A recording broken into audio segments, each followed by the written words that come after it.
Good morning friends, प्रिय विद्यार्थियों, आपका यूट्यूब चैनल परिश्रम क्लासेज झुंझुनू में हार्दिक अभिनंदन करता हूं। अब अपन बात करते हैं, सीधे टॉपिक पे चलते हैं, आपका टाइम वेस्ट न करके। सबसे पहले अपन बात करते हैं, देखो कल बात चल रही थी अपने पोषक पदार्थ की। किसकी बात चल रही थी? पोषक पदार्थ की बात चल रही थी। और पोषक पदार्थ में अपन पढ़ रहे थे क्या? कार्बोहाइड्रेट। क्या पढ़ रहे थे? कार्बोहाइड्रेट पढ़ रहे थे, ठीक है। और कार्बोहाइड्रेट की बात की जाए,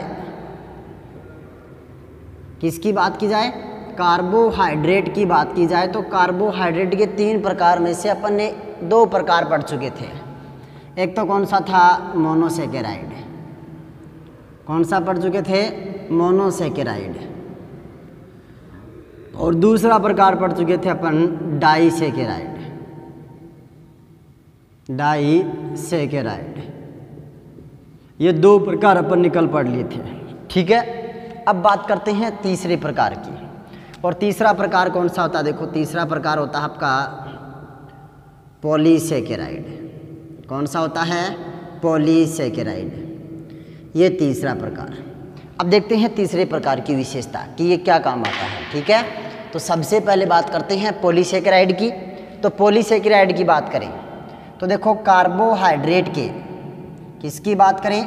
कार्बोहाइड्रेट के बहुत सारे अणु मिलकर, कितने अणु मिलकर? बहुत सारे अणु मिलकर। कार्बोहाइड्रेट के बहुत सारे अणु मिलकर किसका निर्माण करते हैं? खास तौर पे बात करें पॉलीसेकेराइड का, ठीक है। तो बात करें का पॉलीसेकेराइड किसे कहते हैं? कि कार्बोहाइड्रेट के बहुत सारे अणु मिलकर पॉलीसेकेराइड का क्या करते हैं? निर्माण करते हैं। इसके बाद देखो इसमें सबसे पहले बात करते हैं, पॉइंट पे चलते हैं। पॉइंट की बात करें, 1 नंबर पॉइंट लेके चले अपन। 1 नंबर पॉइंट की बात करते हैं। सबसे पहले इसमें सेलुलोज की बात करते हैं। किसकी बात करते हैं? सेलुलोज की। और ये सेलुलोज होता क्या है? देखो ध्यान रखना, सेलुलोज होता है ग्लूकोज का अणु। किसका अणु होता है? एक ग्लूकोज का अणु होता है। किसका अणु होता है? एक ग्लूकोज का अणु होता है, ठीक है। तो पूछे सेलुलोज क्या होता है? ग्लूकोज का एक अणु होता है। तथा आगे पूछे एक अशाखित बहुलक होता है। क्या होता है? अशाखित बहुलक होता है, पॉलीमर, ठीक है। पॉलीमर भी आएगा अपने, देखो टॉपिक आएगा, ऐसी बात नहीं है। तो ध्यान रखना, सेलुलोज होता है ग्लूकोज का एक अणु होता है जो क्या होता है? अशाखित बहुलक होता है, ठीक है। दूसरी बात करें तो ध्यान रखना, यह प्रकृति में, कौन? सेलुलोज, यह प्रकृति में सर्वाधिक मात्रा में पाया जाता है। सर्वाधिक मात्रा में पाया जाता है, ध्यान रखना, ठीक है। प्रकृति में सर्वाधिक मात्रा में उपस्थित होता है कौन? सेलुलोज, ठीक है। तीसरी अपन बात करते हैं। इस तीसरी देखो कंडीशन देखते हैं यहाँ पे। तीसरी में ये जो सर्वाधिक मात्रा में उपस्थित होता है, इसके बाद देखना पादपों की, बोले तो प्लांट की, पादपों की कोशिका भित्ति। बहुत बार एग्जाम में क्वेश्चन पूछा गया है कि पादपों की जो कोशिका भित्ति होती है वो किसकी बनी होती है? ध्यान रखना, तो पादपों की जो कोशिका भित्ति होती है, बोले तो कोशिका भित्ति। और अगर दिक्कत हो तो ध्यान रखना, इसको बोलते हैं सेल वॉल। क्या बोलते हैं? Cell wall. पादपों की जो कोशिका भित्ति होती है वो किसकी बनी होती है? ध्यान रखना, खास तौर पे वो किसकी बनी होती है? आपकी सेलुलोज की। पादपों की जो कोशिका भित्ति होती है वो किसकी बनी होती है? सेलुलोज की बनी होती है, ठीक है। एक क्वेश्चन तो ये ध्यान रखना, पूछे सेलुलोज होता है ग्लूकोज का एक अणु, अशाखित क्या होता है? बहुलक होता है, जो प्रकृति में सर्वाधिक मात्रा में क्या होता है? उपस्थित होता है, ठीक है। तथा पादपों की जो कोशिका भित्ति होती है वो किसकी बनी होती है? सेलुलोज की। नेक्स्ट ध्यान रखना, आपको क्वेश्चन पूछे शुद्ध कागज का निर्माण, शुद्ध कागज है, ठीक है, इसका निर्माण भी किससे होता है? सेलुलोज से होता है। शुद्ध कागज का निर्माण भी किससे होता है? सेलुलोज से। एक बात और करें, लास्ट जो अपन बात करें वो होती है शुद्ध कपास, कपास या जिसको आप क्या बोलते हो रुई, ठीक है, या कॉटन की बात करें तो ध्यान रखना ये जो बणियाँ होती है ना, बणियाँ किस फसल को कहते हैं, वो होती है आपकी मूल रूपता कौन सी होती है, कपास होती है, ठीक है। तो क्वेश्चन पूछा गया एक बार कि वह बणियाँ किस फसल को कहा जाता है, तो ध्यान रखना यहाँ जीके का एक क्वेश्चन बता देता हूँ आपको। बणियाँ होती है वो कौन सी फसल होती है, कपास होती है। और शुद्ध जो कपास होती है उसका निर्माण किससे होता है, वो निर्माण किससे होता है आपका इसी सेलुलोज से होता है।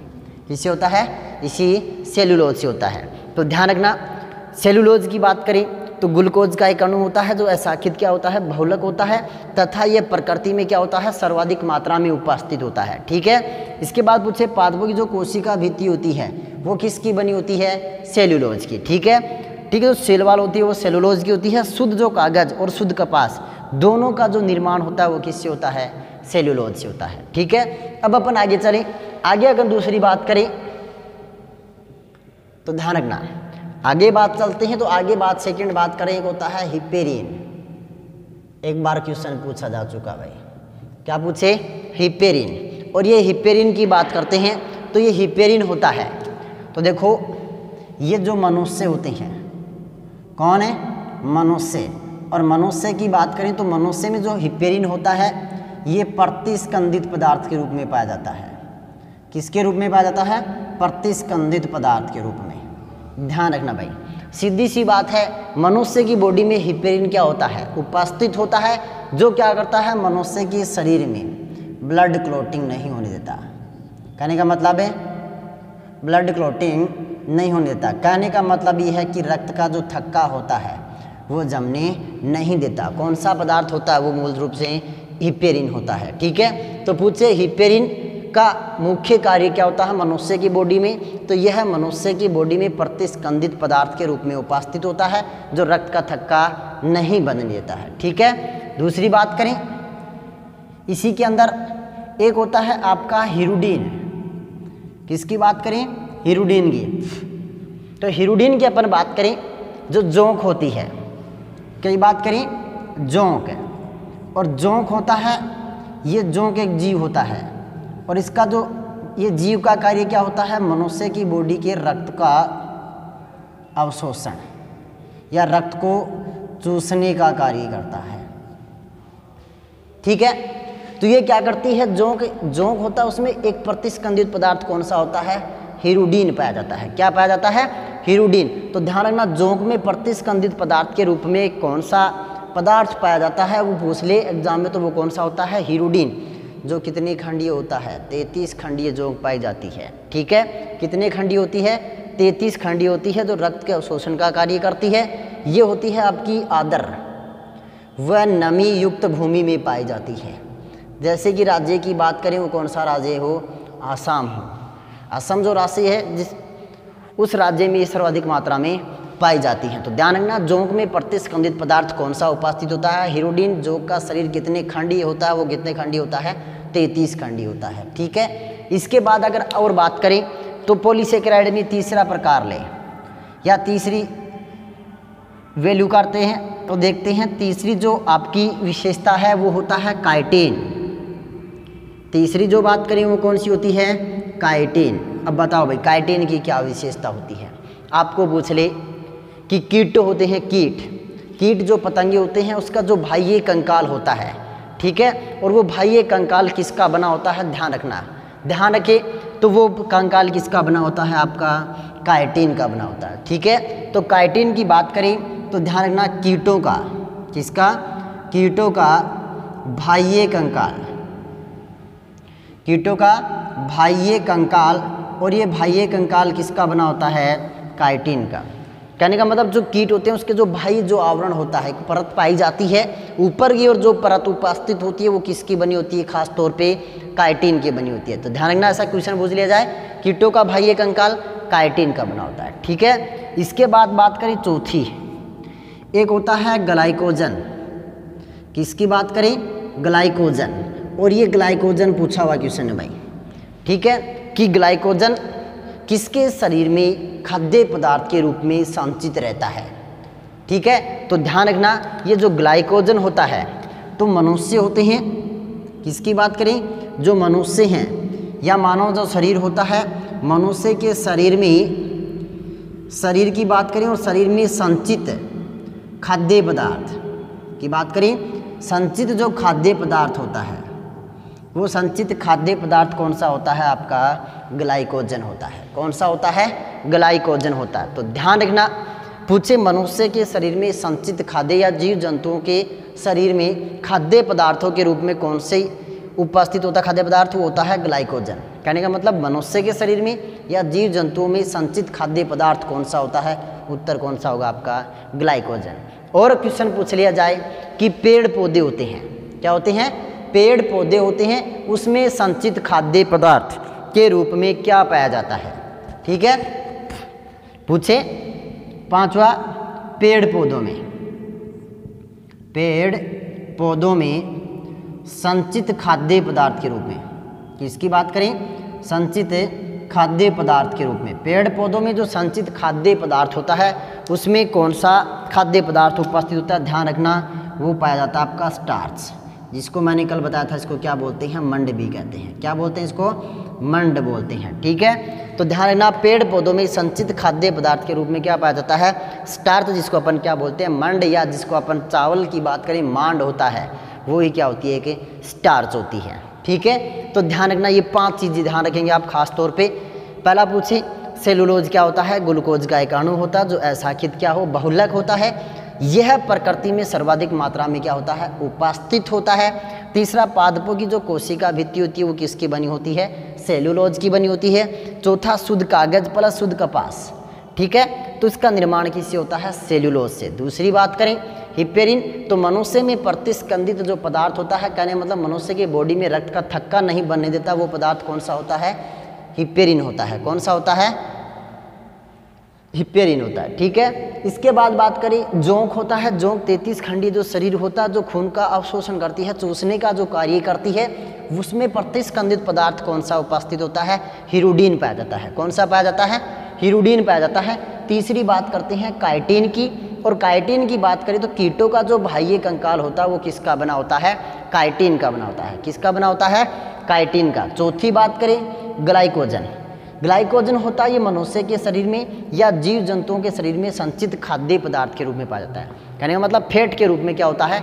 जमा होता है। ठीक है, जो मनुष्य की आवश्यकता होने पर मनुष्य की बॉडी को क्या प्रदान करता है? ऊर्जा प्रदान करता है। ठीक है, इसके बाद 5वीं बात करते हैं पेड़ पौधे होते हैं, उसमें संचित खाद्य पदार्थ कौन सा होता है? वो होता है आपका स्टार्च या मंड होता है। ठीक है, ये था आपका कौन सी बात करें? कार्बोहाइड्रेट। ठीक है, अब एक और चीज़ बचती है, एक और पूछ लिया जाए लास्ट, जो कार्बोहाइड्रेट का जो परीक्षण होता है, कभी कभार जो आपकी बड़ी एग्जाम होती हैं ग्रेजुएशन बेस के ऊपर, उसमें पूछ लिया कार्बोहाइड्रेट का जो परीक्षण होता है। ठीक है, कार्बोहाइड्रेट उपस्थित जो टेस्ट जो किया जाता है उसमें कार्बोहाइड्रेट उपस्थित होता है कि नहीं होता, तो उसका जो टेस्ट होता है वो क्या कहलाता है? ठीक है, तो ध्यान रखना, कार्बोहाइड्रेट का जो टेस्ट होता है वो टेस्ट होता है आपका मोलासेज। कौन सा टेस्ट होता है? मोलासेज टेस्ट होता है। ठीक है, और ये मोलासेज टेस्ट क्या होता है? देखना, इसका जो कारण है, इसमें किस प्रकार पता लगाया जाता है, ध्यान रखना। मोलासेज जो टेस्ट होता है तो ये होता है, देखो, आयोडीन से भीगा हुआ, किससे? आयोडीन, और आयोडीन से भीगा हुआ फिल्टर पत्थर होता है। भीगा हुआ क्या होता है? फिल्टर पत्थर होता है। ठीक है, और इस फिल्टर पत्थर के अंदर क्या होता है? जब कार्बोहाइड्रेट का विलयन डालते हैं, सॉल्यूशन की बात करें, जब कार्बोहाइड्रेट के सॉल्यूशन को आयोडीन से भीगे हुए फिल्टर पत्थर में डाला जाता है, ठीक है, तो उस समय ये फिल्टर पत्थर क्या करता है? अपना रंग परिवर्तित कर देता है। क्या करता है? फिल्टर पत्थर का क्या होता है? रंग परिवर्तित होता है। तो इसका रंग कैसा हो जाता है? या तो नीला या कैसा हो जाता है? बैंगनी। अगर ये नीला या प्लस बैंगनी कलर प्रदर्शित करता है, कौन? फिल्टर पत्थर, तो कौन सा परीक्षण कहलाएगा? मोलासेज परीक्षण कहलाता है। कौन सा परीक्षण कहलाता है? मोलासेज परीक्षण कहलाता है। ठीक है, यदि अगर ये नहीं प्रदर्शित करता है तो मान लीजिए जो विलयन दिया गया था, फिल्टर पत्थर में जो विलयन डाला गया था, उस विलयन के अंदर कार्बोहाइड्रेट की मात्रा क्या है? 0% है। कहने का मतलब नगण्य है। ठीक है, तो पूछे कार्बोहाइड्रेट का जो परीक्षण होता है वो परीक्षण क्या कहलाता है? मोलासेज परीक्षण कहलाता है। ठीक है, और ये मोलासेज जो परीक्षण होता है ये आयोडीन से भीगा हुआ एक फिल्टर पत्थर होता है, और जब इस फिल्टर पत्थर में कार्बोहाइड्रेट के विलयन को डाला जाता है तो कार्बोहाइड्रेट के विलयन के कारण इस फिल्टर पत्थर का रंग होता है वो कैसा होता है, नीला या बैंगनी हो जाता है। वह परीक्षण कौन सा कहलाता है, आपका मोलासेज परीक्षण कहलाता है। ठीक है, अब बात करते हैं दूसरा आपका जो पोषक पदार्थ होता है वो कौन सा होता है, प्रोटीन। कौन सी बात करें, दूसरे जो आपके परीक्षण की बात करते हैं वो प्रोटीन आती है भाई। ठीक है, तो देखो दूसरी बात करें, चलो भाई अब देखते हैं आपका जो दूसरा पोषक पदार्थ है। अगर किसी प्रकार की कोई समस्या हो तो बोलना बिल्कुल, अगर कोई क्वेश्चन दिमाग में आ रहा हो आपके तो कमेंट बॉक्स में लिखिए, उसका उत्तर देंगे आपको, ऐसी बात नहीं है। तो ध्यान रखें, आप साथ साथ नोट्स बनाएं और उसके साथ साथ आप इसको रिवाइज करते रहें। इसके बाद अपन बात करते हैं दूसरी आपका पोषक पदार्थ होता है प्रोटीन। किसकी बात करें, प्रोटीन की बात करते हैं। ठीक है, और प्रोटीन की बात करते हैं तो सबसे पहले बात करें प्रोटीन की खोज। ठीक है, और ये खोज किसके द्वारा की गई थी, मोलर के द्वारा। किसके द्वारा की गई थी, मोलर के द्वारा, ध्यान रखना। और प्रोटीन का जो नामकरण था, क्या बात करी, जो नामकरण था वो नामकरण आएगा आपकी किसके द्वारा किया गया था, बर्जीलियस के द्वारा। किसके द्वारा किया गया था, बर्जीलियस। ध्यान रखना, आप बहुत बार एग्जाम में क्वेश्चन क्या दिया गया है कि प्रोटीन का खोजकर्ता कौन था, मोलर ऑप्शन में नहीं मिलता, आपको क्या मिलता है, बर्जीलियस। उत्तर भी फिर आपका क्या होगा, बर्जीलियस होगा। ठीक है, या तो आपको मोलर मिलेगा या कौन मिलेगा, बर्जीलियस। ठीक है, इसके बाद होता है देखो प्रोटीन का अर्थ है। नेक्स्ट बात पूछे, नेक्स्ट बात अगला पूछता है तो देखना प्रोटीन का अर्थ क्या होता है। प्रोटीन का अर्थ होता है यह जीवों की एक मौलिक इकाई होती है। अर्थ पूछे तो क्या होती है, जीवों की एक मौलिक इकाई होती है। क्या होती है, जीवों की एक मौलिक इकाई होती है। ध्यान रखना भाई एक बात। ठीक है, अब अपन और आगे चले, तो और आगे चलते तो ध्यान रखना एक बात कि ये प्रोटीन का मुख्य कार्य क्या होता है। क्या पूछे, प्रोटीन और प्रोटीन का मुख्य कार्य। क्या पूछे, प्रोटीन का मुख्य कार्य क्या होता है। और प्रोटीन का मुख्य कार्य होता है जीवों की शारीरिक वृद्धि करना, शारीरिक वृद्धि करना, और वृद्धि के साथ क्या करना होता है, विकास करना होता है।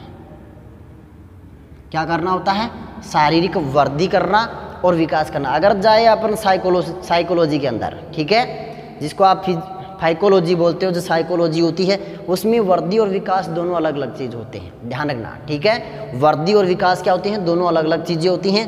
बात करेंगे, ऐसी बात नहीं है। तो ध्यान रखना, प्रोटीन का मुख्य कार्य पूछे तो वो क्या होता है, जीवों की शारीरिक वृद्धि प्लस विकास करना। इसके बाद अगर आपको पूछे प्रोटीन का निर्माण, क्या पूछे, प्रोटीन का निर्माण, और प्रोटीन का जो निर्माण होता है वो निर्माण किसके द्वारा किया जाता है। ठीक है, तो प्रोटीन का जो निर्माण होता है वो प्रोटीन का निर्माण होता है अमीनो अम्ल नामक एकलक इकाई से होता है। किससे होता है, एकलक इकाई से होता है। तो ध्यान रहे, आपको पूछे कि प्रोटीन का निर्माण किससे होता है, तो ध्यान रखना प्रोटीन का निर्माण किससे होगा, अमीनो अम्ल नामक एकलक इकाई से होता है। ठीक है, अब ध्यान रखना, देखो पहला प्रश्न पूछे प्रोटीन की खोज मोलर के द्वारा। ठीक है, 1838 होगा, देख लेना आप खोज।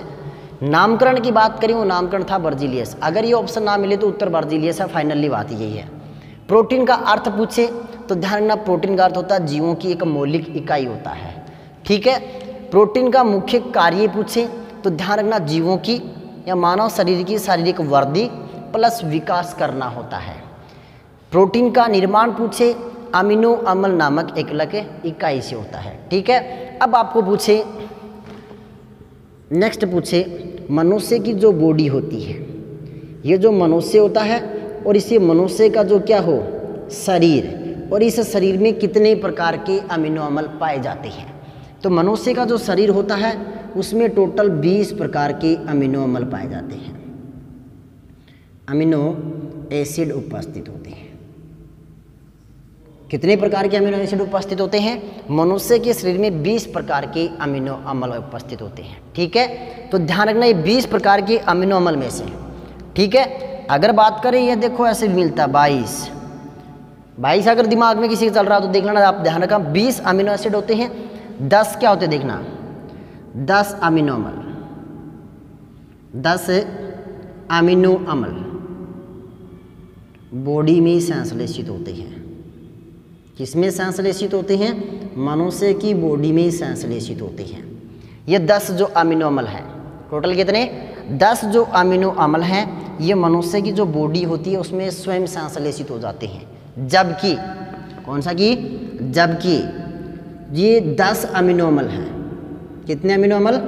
10 जो अमीनो अम्ल हैं, ये 10 अमीनो अम्ल क्या करते हैं? मनुष्य भोजन के माध्यम से ग्रहण करता है। किसके माध्यम से ग्रहण करता है? भोजन के माध्यम से। जब मनुष्य भोजन ग्रहण करता है तो उसको 10 प्रकार के अमीनो अम्ल प्राप्त होते हैं। कितने प्रकार के होते हैं? 10 प्रकार के अमीनो अम्ल प्राप्त होते हैं। तो ध्यान रखना, मनुष्य के शरीर में 20 प्रकार के अमीनो अम्ल पाए जाते हैं। 22 का सस्पेंस अभी क्लियर होगा। 10 प्रकार के अमीनो अम्ल क्या होते हैं? बॉडी में संश्लेषित होते हैं। और 10 अमीनो अम्ल किससे प्राप्त होते हैं? मनुष्य को भोजन के माध्यम से। ठीक है, अब देखो आपके दिमाग में आ रहा सर 22 भी हो सकते हैं, तो ध्यान रखना आपके 2 अमीनो अम्ल होते हैं। कितने अमीनो अम्ल? 2 जो अमीनो अम्ल होते हैं, 2 अमीनो जो अम्ल होते हैं, 2 अमीनो अम्ल होते हैं जिसको बोलते हैं अर्ध आवश्यक। क्या होते हैं? अर्ध आवश्यक, या आप इसको क्या बोलते हो? अर्ध संश्लेषित अमीनो अम्ल। अर्ध संश्लेषित, अर्ध संश्लेषित जो अमीनो अम्ल होते हैं वो आपके 2 अमीनो अम्ल होते हैं। ठीक है, तो 2 अमीनो अम्ल होते हैं, एक तो अर्ध आवश्यक या अर्ध संश्लेषित। और इसका नाम की बात करें, ये दोनों अमीनो अम्ल होते कौन से हैं? ठीक है, तो दोनों अमीनो अम्ल कौन से होते हैं? ध्यान रखना, एक तो होता है आपका आर्जिनिन। कौन सा होता है? एक तो होता है आर्जिनिन, और दूसरा अर्ध आवश्यक अमीनो अम्ल होता है हिस्टिडीन। कौन सा होता है? आर्जिनिन प्लस एक होता है कौन सा? हिस्टिडीन होता है। ठीक है, वो कितने अमीनो अम्ल होते हैं? 2 जो अर्ध आवश्यक या अर्ध संश्लेषित। इन्हीं 2 अमीनो अम्लों को क्या कहते हैं? अर्ध आवश्यक या अर्ध संश्लेषित अमीनो अम्ल कहते हैं। ठीक है, अब अगर आगे चलें और बात करें तो ध्यान रखना आप, जो विषाणु होते हैं, किसकी बात करें? विषाणु या वायरस। किसकी बात करें? विषाणु या वायरस होते हैं, उनका जो शरीर होता है, तो उसका जो बाह्य पार्ट होता है, जो शरीर होता है, वो किसका बना होता है? एक तो आपकी बॉडी का प्रोटीन प्लस एक इसके साथ होता है आपका न्यूक्लिक अम्ल। कौन सा अम्ल उपस्थित होता है? न्यूक्लिक अम्ल। प्रोटीन प्लस न्यूक्लिक अम्ल दोनों मिलकर किसके बॉडी का निर्माण करते हैं? विषाणुओं के शरीर का निर्माण करते हैं। ठीक है, तो ध्यान रखना, विषाणुओं का शरीर किसका बना होता है? प्रोटीन प्लस न्यूक्लिक अम्ल का। इसके बाद देखना, आपको एक एग्जाम में पूछा जाए कैप्सूल। किसकी बात करें? कैप्सूल। और कैप्सूल का जो बाह्य आवरण होता है, या तो उसमें आपको ऑप्शन क्या मिलेगा? स्टार्च, या फिर आपको ऑप्शन क्या मिलेगा? किसका बना होता है? प्रोटीन का बना होता है। किसका बना होता है? स्टार्च या प्रोटीन का बना होता है। ठीक है, तो पूछे कैप्सूल का जो बाह्य आवरण होता है वो किसका बना होता है? स्टार्च प्लस प्रोटीन का बना होता है। ठीक है, इसके बाद अगर अपन और चलें आगे की बात करें, तो आगे की बात करते हैं तो ध्यान रखना अपन, इसके बाद आपको पूछे ये प्रोटीन, और ये जो प्रोटीन होती है, इस प्रोटीन के एक अणु का क्या? एक अणु होता है, इसका पूर्ण ऑक्सीकरण कर दे अपन। क्या करते हैं? पूर्ण ऑक्सीकरण। और पूर्ण ऑक्सीकरण करते हैं तो पूर्ण ऑक्सीकरण करने पर 4.2 क्या होता है? ऊर्जा की बात करें तो ऊर्जा होती है 4.2 या 4.3 KCl। ठीक है, किलो कैलोरी ऊर्जा प्राप्त होती है। ये प्रोटीन की न्यूनतम वैल्यू होती है 1 ग्राम अणु की 4.2, और ये 4.3 क्या होती है? इसकी अधिकतम वैल्यू होती है। तो पूछे प्रोटीन के एक अणु का, ध्यान रखना, यहाँ से क्वेश्चन पूछा गया आपके, जो सीपी की एग्जाम हुई थी। सीपी मतलब चंडीगढ़ पुलिस की। किसके एग्जाम की बात करें? चंडीगढ़ पुलिस की बात करें, उसमें क्वेश्चन पूछा गया था कि प्रोटीन के एक अणु का या प्रोटीन से कितनी ऊर्जा प्राप्त होती है। तो ध्यान रखना, ये दोनों ऑप्शन थे 4.2 और 4.3। तो ध्यान ये रहे कि प्रोटीन के एक अणु का पूर्ण ऑक्सीकरण करने पर 4.2 या 4.3 किलो कैलोरी ऊर्जा प्राप्त होती है। अब आप कहोगे सर करके कौन सा है? दोनों ऑप्शन आते हैं, तो ध्यान रखना करना क्या आपको? 4.3। क्योंकि हमेशा कौन सी वैल्यू मान्य होती है, अधिकतम वैल्यू। कौन सी वैल्यू मान्य होती है, हमेशा अधिकतम वैल्यू क्या होती है, काउंट होती है। किसमें, अणु के पूर्ण ऑक्सीकरण में, ठीक है। और उसमें मान्य भी किसको किया गया था, 4.3। लेकिन अपने जो राजस्थान, अगर राजस्थान की बात करें उसमें कोई एग्जाम हो, स्टेट लेवल कोई एग्जाम हो, उसमें क्या होता है 4.2 पूछे, 4.2 ऑप्शन मिलता है। अधिकांश तरह आपको ऑप्शन में 1 मिलेगा 4.2। अगर कभी कभार अपनी किस्मत साथ ना दे, किस्मत अगर उलझाने का कोशिश करे क्वेश्चन में अगला अपने को, तो ध्यान रखना वो कितना होगा, 4.2 और 4.3 दोनों दे सकता है, ठीक है। इसके बाद देखो सबसे इम्पोर्टेंट क्वेश्चन, बहुत बार एग्जाम में आ चुका है, पहले बता रहा हूँ, ठीक है। तो ध्यान रखना, सर्वाधिक प्रोटीन, बहुत बार क्वेश्चन पूछा जा चुका है। सर्वाधिक प्रोटीन, जो सर्वाधिक प्रोटीन होती है वो प्रोटीन किससे प्राप्त होती है, तो ध्यान रखना वो सर्वाधिक प्रोटीन पाई जाती है वो होता आपका क्लोरेला शैवाल। किसमें पाई जाती है, क्लोरेला शैवाल में। ध्यान रखना, अगर एग्जाम में ऑप्शन में अगर ये दे रखा सर्वाधिक प्रोटीन किससे प्राप्त होती है, वो उत्तर क्या होगा, क्लोरेला शैवाल। एक क्वेश्चन और पूछेगा आपको, अंतरिक्ष शैवाल किसे कहा जाता है, एग्जामिनर पूछेगा आपको अंतरिक्ष शैवाल किसे कहते हैं, उत्तर क्या होगा आपका, क्लोरेला शैवाल। कौन सा होता है, क्लोरेला शैवाल। तो ध्यान रखना, इस शैवाल को बोलते हैं अंतरिक्ष शैवाल। कौन सा शैवाल बोलते हैं, अंतरिक्ष शैवाल भी कहा जाता है इसको। कौन से शैवाल को, क्लोरेला शैवाल को, ठीक है। अब बात करें, यहाँ अपने खाद्य भोजन की बात करें, भोजन में अगर बात करें जो खाद्य पदार्थ ये भी होता है, लेकिन खाद्य पदार्थ क्या होता है, देखो अपने लिए जो खाद्य पदार्थ की बात करें वो सर्वाधिक प्रोटीन पाया जाती है किसमें, सोयाबीन में। किसमें पाई जाती है, सोयाबीन में, ठीक है। क्लोरेला शैवाल में प्रोटीन की मात्रा होती है 60 से अबव होती है। क्या होती है, 60 से अबव होती है। जबकि इसकी बात करें, सोयाबीन की बात करें, सोयाबीन में जो प्रोटीन की मात्रा होती है वो 30+ होती है। क्या होती है, 30+ होती है। तो ध्यान रखना, सर्वाधिक प्रोटीन पूछे वो पाई जाती है क्लोरेला शैवाल में। और जबकि सब खाद्य पदार्थ आए, अपने जो खाने योग्य बात करें, ये तो अंतरिक्ष में जाने वाले व्यक्ति क्या करते हैं, इसका उपयोग करते हैं, क्योंकि इस क्लोरेला शैवाल के माध्यम से अंतरिक्ष में जाने वाले वैज्ञानिक होते हैं, जो व्यक्ति विशेष होते हैं, उनको क्या होता है, खाद्य सामग्री के साथ साथ ऑक्सीजन भी प्रदान होती है।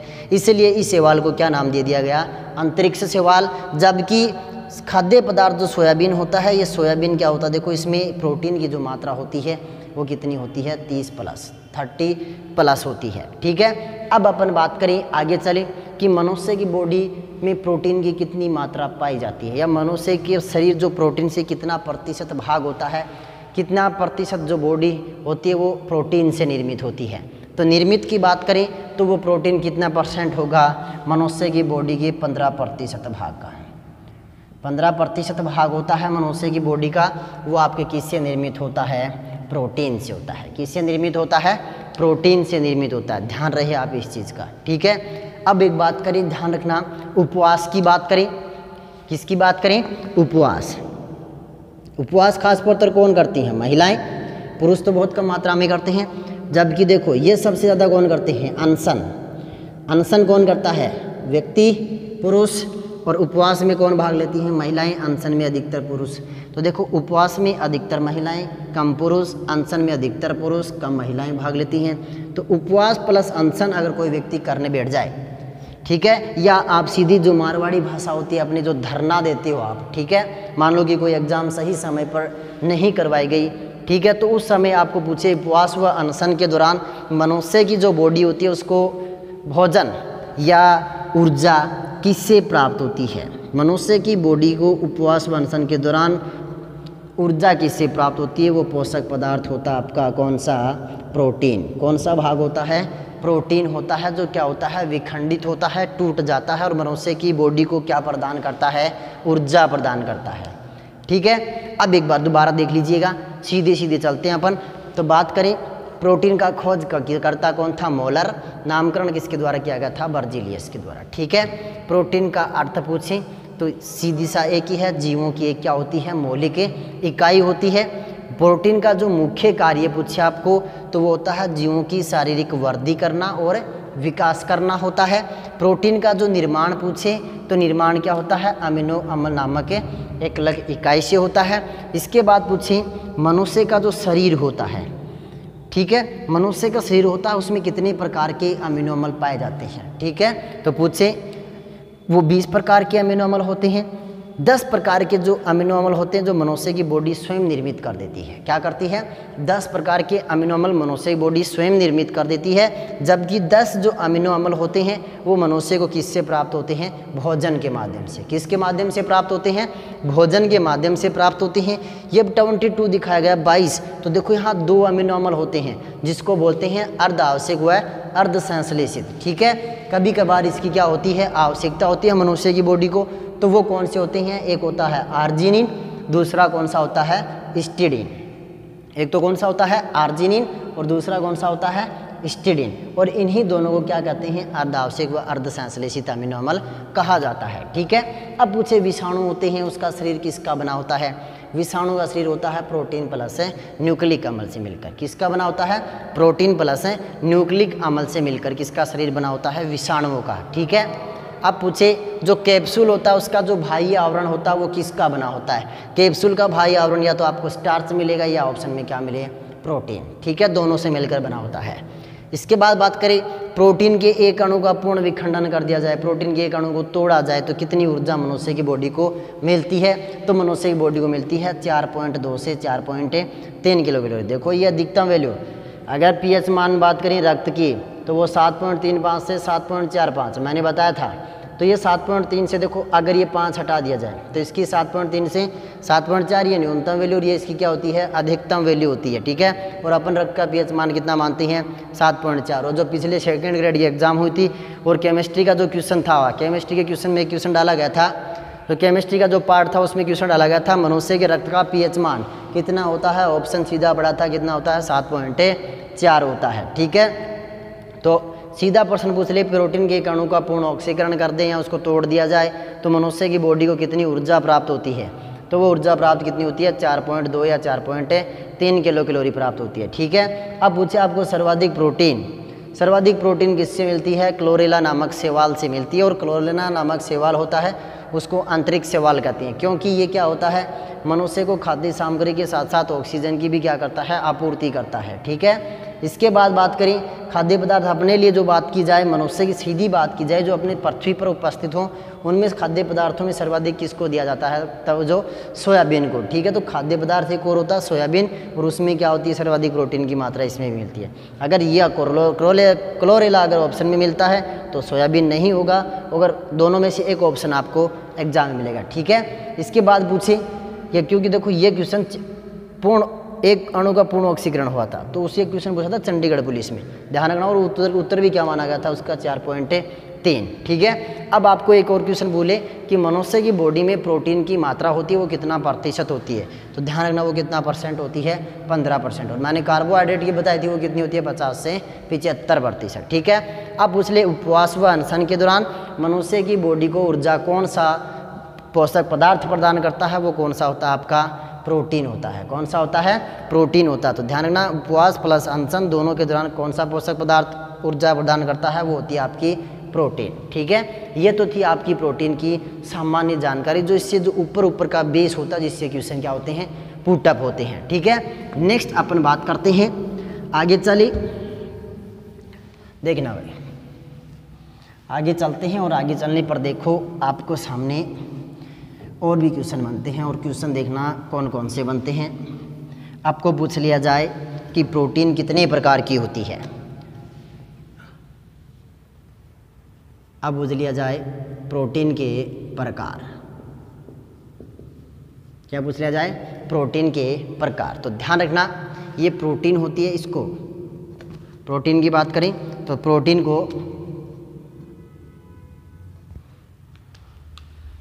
को रासायनिक संरचना के आधार पर, किसके आधार पर? रासायनिक संरचना के आधार पर कितने भागों में डिवाइडेशन किया गया? टोटल 3 भागों में। आधार की बात करें, संरचना के आधार पर बात करें तो 3 प्रकार होती हैं। ध्यान रखना प्रोटीन का पहला प्रकार देखना, पहली प्रोटीन होती है आपकी सरल प्रोटीन, कौन सी प्रोटीन होती है? सरल प्रोटीन। दूसरी प्रोटीन की बात करें, संयुग्मी प्रोटीन। कौन सी प्रोटीन होती है? संयुग्मी प्रोटीन। और तीसरी बात करें वो होती है आपकी व्युत्पन्न प्रोटीन। कौन सी प्रोटीन होती है? व्युत्पन्न प्रोटीन होती है। ये लो, पूछे प्रोटीन कितने प्रकार की होती है? टोटल तो ध्यान रखना 3 प्रकार की होती है। किस बेस पे बांटा गया था? केमिकल स्ट्रक्चर के बेस पे। तो ध्यान रखना रासायनिक संरचना के आधार पर 3 भाग होते हैं। पहली प्रोटीन सरल, दूसरी संयुग्मी और तीसरी व्युत्पन्न प्रोटीन। ठीक है, अब देखो बात करें आगे की ओर चले, थोड़ा आगे चले तो आगे चलते हैं। देखो एक क्वेश्चन बनते हैं, यहाँ पे सबसे ज़्यादा क्वेश्चन बनेंगे। आप ध्यान रखना यहाँ पर सर्वाधिक क्वेश्चन बनेंगे। पहला क्वेश्चन बनाते हैं। देखो पहले बात करें सरल प्रोटीन की, और सरल प्रोटीन में चले तो सरल प्रोटीन की बात करें, इसका निर्माण, बात करें निर्माण, और इसका जो निर्माण होता है वो निर्माण होता है अमीनो अम्ल की एकलक इकाई से। किससे होता है? अमीनो अम्ल होते हैं, अमीनो अम्ल की एकलक इकाई से मिलकर होता है, एकलक इकाई। ये मिलकर किसका निर्माण करती हैं? सरल प्रोटीन का। ठीक है, पूछे सरल प्रोटीन का निर्माण किससे होता है? अमीनो अम्ल नामक एकलक इकाई से। एक क्वेश्चन तो मैंने कल दिया था, आज फिर ट्राई कीजिए उस क्वेश्चन का आंसर। आपको पूछे माँ के दूध में, यही क्वेश्चन था शायद मैंने कल डाला था, माँ के दूध में कौन सी प्रोटीन, माँ के दूध में उपस्थित जो प्रोटीन होती है वो आप बताओगे कौन सी प्रोटीन होती है। ठीक है, दूसरे क्वेश्चन डाली गाय के दूध में, क्या पूछे? गाय के दूध में उपस्थित प्रोटीन आप बताओगे। ठीक है, तीसरा पूछे मर्त नाखून, नाखून ना दिया जाए सींग, या दे दिया जाए खुर, या दे दिए जाए बाल, इसमें कौन सी प्रोटीन उपस्थित होती है। ठीक है, और दे दिए जाए तो देखो नेक्स्ट बात करी जीवित नाखून, जीवित नाखून, या फिर खुर, या फिर सींग, या फिर किसकी बात करें? बाल की। इसमें कौन सी प्रोटीन उपस्थित होती है। ठीक है, इसके बाद बात करें हड्डियों में, हड्डियों में कौन सी प्रोटीन उपस्थित होती है। ठीक है, इसके बाद अस्थि बोल सकते हो आप। इसके बाद बात करें उपास्थियों में, किसकी बात करें? उपास्थियों में, उपास्थियों में कौन सी प्रोटीन उपस्थित होती है। और डाल दें अगर आपकी इच्छा हो तो। इसके बाद अगर और लें तो ध्यान रखना मांसपेशियों में, किसकी बात करें? मांसपेशियों में कौन सी प्रोटीन उपस्थित होती है। मांसपेशियों के बाद अगर आगे चलें तो वो देखना आप रेशम के धागे में कौन सी प्रोटीन उपस्थित होती है। आगे चलें रक्त में कौन सी प्रोटीन उपस्थित होती है। इसके बाद बात करें अंडे के सफ़ेद भाग में कौन सी प्रोटीन उपस्थित होती है। आगे चलें तो बात करें दांतों में कौन सी प्रोटीन उपस्थित होती है। ये सभी आप मुझे ज़रूर बताओगे, कमेंट बॉक्स में एक बार ट्राई ज़रूर कीजिएगा आपको कितने क्वेश्चन आ रहे हैं।